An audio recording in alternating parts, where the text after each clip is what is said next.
तुमच्या दुकानात देव मिळेल का?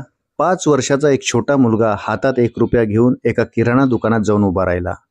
दुकानदाराने त्या मुलास विचारले, बाळा काय हवंय तुला? त्या मुलाने दुकानदारास विचारले, तुमच्या दुकानात देव मिळेल का? हे ऐकून दुकानदार संतापला आणि त्या मुलावर जोराने ओरडून त्याने त्या मुलाला दुकानातून हाकलून दिले. तो मुलगा दुसऱ्या, तिसऱ्या, चौथ्या, पाचव्या असे करत करत 30-40 दुकाने फिरला. प्रत्येक दुकानासमोर जाऊन एकच विचारायचा, तुमच्या दुकानात देव मिळेल का? शेवटच्या दुकानात एक म्हातारे आजोबा बसले होते.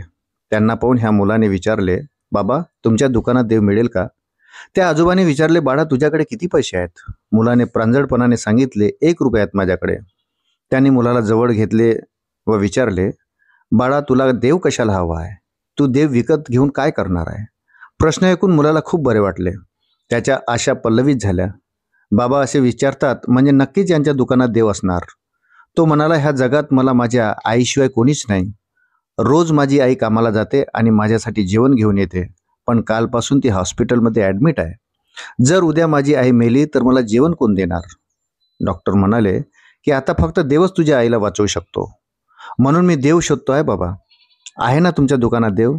दुकानदाराने त्या मुलाला विचारले, किती पैसे आहेत तुझ्याकडे? फक्त 1 रुपया. बरं काळजी करू नको, 1 रुपयात देखील देव भेटेल. दुकानदाराने तो 1 रुपया घेतला आणि 1 ग्लास फिल्टरचे पाणी त्या मुलाच्या हातात दिले आणि म्हणाला की हे पाणी घेऊन जा आणि तुझ्या आईला पाज. हे पाणी प्यायला दिले की तुझी आई ठीक होईल. दुसऱ्या दिवशी एक स्पेशालिस्ट डॉक्टर हॉस्पिटलमध्ये आले आणि आईचे ऑपरेशन झाले. काही दिवसात ती ठीकही झाली.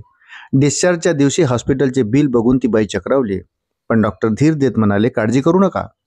एका वयस्कर व्यक्तीने हे सर्व बिल भरले आहेत आणि सोबतच एक चिठ्ठीही ठेवली आहे.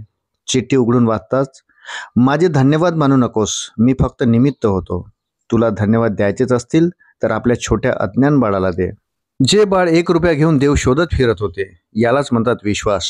देवाला शोधण्यासाठी करोडो रुपये दान करावे लागत नाही. श्रद्धा, भाव, विश्वास असला की माणसातही देव मिळतो. तात्पर्य, माणसातच देव आहे. मित्रांनो, कशी वाटली आपल्याला कथा ते कमेंटमध्ये जरूर लिहा. आणि आपण जर माझ्या चॅनलवर नवीन असाल तर कृपया माझ्या चॅनलला सबस्क्राईब करायला विसरू नका. भेटूया पुन्हा एका नवीन कथेसोबत. तोपर्यंत जय हिंद, जय महाराष्ट्र.